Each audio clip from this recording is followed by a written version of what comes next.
आज की वीडियो में हम इस बात को समझने वाले हैं कि साइंटिफिक डेटा इस बारे में क्या कहता है कि किस तरह से हम किसी स्टडी के दौरान इंफॉर्मेशन को ज़्यादा जल्दी याद कर सकते हैं और ज़िंदगी के मुख्तलिफ शोबों में इस इंफॉर्मेशन को ज़्यादा इफेक्टिवली यूज़ कर सकते हैं। हम में से ज़्यादातर स्टूडेंट स्टडी के जिन तरीक़ों को जानते हैं वो बिल्कुल रॉन्ग है।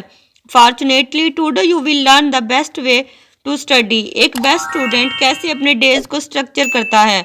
There is a really nice paper. In fact एक मेडिकल के 700 स्टूडेंट्स का सर्वे क्लोज किया गया जिसमें approximately girls and boys equal थे और इनमें तकरीबन 10 हैबिट्स ऐसी एनालाइज की गई जो कि हाईली इफेक्टिव स्टूडेंट्स फॉलो करते हैं।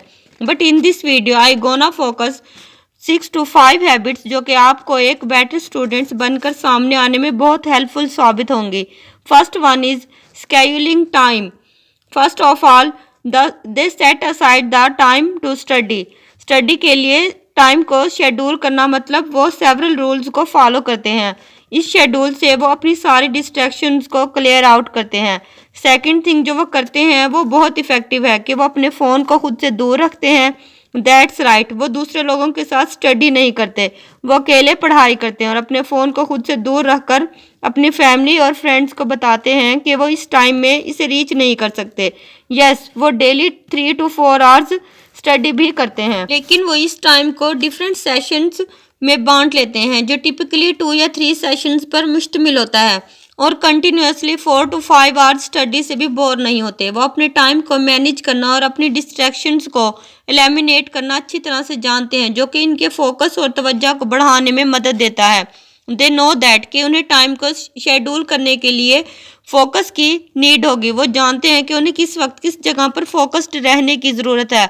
One of the most thing जो कि आपको एक सेल्फ डिसिप्लिन पर्सन बनाएगी कि आपके वक्त पर आपका कंट्रोल हो। सपोज दैट अगर आप एक स्टूडेंट हैं, आपको ये पता होना चाहिए कि आप अपने वर्क के लिए कितना टाइम अर्ली मॉर्निंग में ब्लॉक कर रहे हो और या फिर ज़्यादातर टाइम इवनिंग में ब्लॉक कर रहे हो, तो ये तभी बेनिफिशियल होने वाला है। और ये रिसर्च से भी प्रूवन है कि अगर आप किसी भी 3 days कोर्स का प्लान करते हो और अपने फुल फोकस और पर्टिकुलर टाइम इसके लिए देते हो तो ये कोई इतना बड़ा एटॉमिक प्रोसेस नहीं होने वाला। बट इससे होगा क्या, इससे आप इस काबिल हो जाएंगे कि आप अपने माइंड को एक स्पेसिफिक लोकेशन पर रख सकें और अपनी तमाम डिस्ट्रैक्ट होती हुई अटेंशन को पुल बैक कर सकें। सो आपको एक स्टडी शेड्यूल की हैबिट बनाने के लिए 3 या 4 days अपना फोकस और अपनी अटेंशन इस रूटीन को ना चाहते हुए भी देना होगा। लेकिन इस स्टडी शेड्यूल को फॉलो करने के लिए आपको अपने फ़ोन को सेट असाइड करना होगा, इसका वाईफाई ऑफ रखना होगा।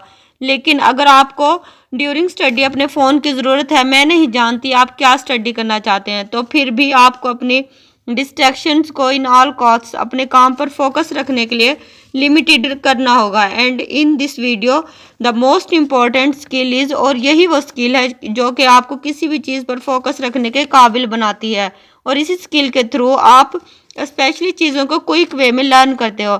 अगर आप इसे रेगुलर टाइम देते हो और 3 to 4 डेज इस शेड्यूल और टाइम को अडॉप्ट करते हैं और जितना आपसे पॉसिबल हो सकता है इस पर स्टिक रहते हैं, तो अगर आपका सेमेस्टर भी करीब है और रेगुलर टाइम आप इसी शेड्यूल को दे रहे हैं तो आपके नर्वस सिस्टम को मुतासिर होने से भी बचाएगा।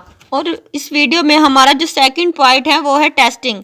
अगर लिटरेचर का बहुत ज़्यादा गहराई में पीर रिव्यू किया जाए इम्पॉर्टेंट टूल्स को जानने के लिए कि स्टूडेंट्स कैसे इंफॉर्मेशन को ज़्यादा बेटर वे में लर्न कर सकते हैं, तो वो टेस्टिंग है। हम टेस्ट को अपने नॉलेज का अंदाज़ा लगाने का एक तरीका समझते हैं, लेकिन एक्चुअली ये हमारे नॉलेज को बिल्ड करने और इसे भूल जाने के अमल को ख़त्म करने के लिए बेस्ट वे है। The study of testing us a learning tool. और इस बात को तकरीबन 100 years की स्टडी रिसर्च के बाद साबित किया गया। 1917 में ये रिसर्च किया गया कि ग्रेड स्कूल जाने की उम्र में बच्चों ने बायोग्राफी रीड की। फिर इन किड्स को ग्रुप्स में डिवाइड कर दिया गया, जहां एक ग्रुप के बच्चों ने बायोग्राफी को काफ़ी बार रीड किया जबकि दूसरे ग्रुप के किड्स ने बायोग्राफी सिर्फ एक बार रीड की। और फिर इन्हें इसी बायोग्राफी पर टेस्ट किया गया कि वो इन बायोग्राफीज़ के बारे में जो याद कर सके हैं वो बायोग्राफीज़ की इस तहकीक को लिखें कि उन्होंने किस पर्सनैलिटी के बारे में ये बायोग्राफी पढ़ी, उन्होंने किससे शादी की और वो क्या करते थे, वो कब स्कूल गए, उन्होंने स्कूल में क्या किया, दुनिया में उन्होंने क्या काम किए, अपनी ज़िंदगी में उन्होंने क्या रोल प्ले किया। सो बिल्कुल सिंपल वे से उनके माइंड को टेस्ट किया गया कि वो कितना इल्म याद रख सके हैं। अपने माइंड में इस बात को रखें कि ये बिल्कुल वाज़ेह था कि ज़्यादा बार बायोग्राफी को रीड करना ज़्यादा मैसिव था देन जबकि ग्रुप के वो स्टूडेंट्स जिन्होंने बायोग्राफी को वन टाइम रीड किया और वो इसे ज़्यादा इफेक्टिवली टेस्ट कर पाए क्योंकि उन्होंने एक बार बायोग्राफी को अच्छे से रीड करने के बाद अपने माइंड में अगेन एंड अगेन इसे रिकॉल किया और इससे ये प्रूव हुआ कि किसी भी मटेरियल को रीड करना, रीड करना और फिर रीड करना इतना इफेक्टिव नहीं होता ऐसे मटेरियल के जिसे आप एक बार रीड करें और टेस्ट करने के लिए अपने माइंड में अगेन एंड अगेन रिकॉल करें। ये सिर्फ आपकी मेमोरी पावर को इंक्रीज नहीं करता बल्कि इस मटेरियल की एक्यूरेंसी को भी इंक्रीज करता है। बहुत बार आप खुद को टेस्ट करते हैं और जब आप इस मटेरियल को ज़्यादा बेटर वे में टेस्ट करते हैं जबकि कुछ लोग इमीडिएटली से टेस्ट करते हैं लेकिन ज़्यादातर ऐसा रिजल्ट इनएक्यूरेट मटेरियल को लर्न करने से सामने नहीं आता। इसका बेटर वे स्ट्रेटजी ये है कि मटेरियल को ज़्यादा टाइम तक हमारे माइंड में कैसे रख सकें। ये यकीनन मेरे लिए सरप्राइजिंग था लेकिन जैसा कि आप जानते हैं और ये मेरी भी ख्वाहिश थी कि जब मैं स्टूडेंट्स थी कि सबके सामने कॉन्फिडेंटली कह सकूं कि मुझे सब आता है। उन स्टूडेंट्स ने एग्ज़ाम में ज़्यादा अच्छा परफॉर्म किया जिन्होंने मटेरियल को काफ़ी टाइम रीड किया लेकिन जिन स्टूडेंट्स ने वन टाइम रीड किया और 3 टाइम्स टेस्ट लिखे उन्होंने सबसे बेहतरीन परफॉर्म किया। गेस व्हाट, ऐसा क्यों? ऐसा इसलिए कि जब आप मटेरियल को बार बार लर्न करते हो आपको अपना आप ऐसा लगने लगता है कि आपको सब आ जाता है लेकिन ऐसा होता कुछ नहीं है। जब आप इसे एक्सपोज करते हो तो सब उलट हो जाता है। ऑफन टाइम्स सही आंसर्स को स्ट्रेन करने के लिए हमें ऐसे टेस्ट की ज़रूरत होती है। तो आपको सिर्फ इस बात को समझने की ज़रूरत है कि अपने मटेरियल की टेस्टिंग के लिए आपको कितना बार टेस्ट करते रहना होगा, वंस, ट्वाइस और थ्राइस। और ये कि ये टेस्टिंग ही बेस्ट वे है इस मटेरियल को आपके न्यूरल सर्किट में लॉक करने के लिए।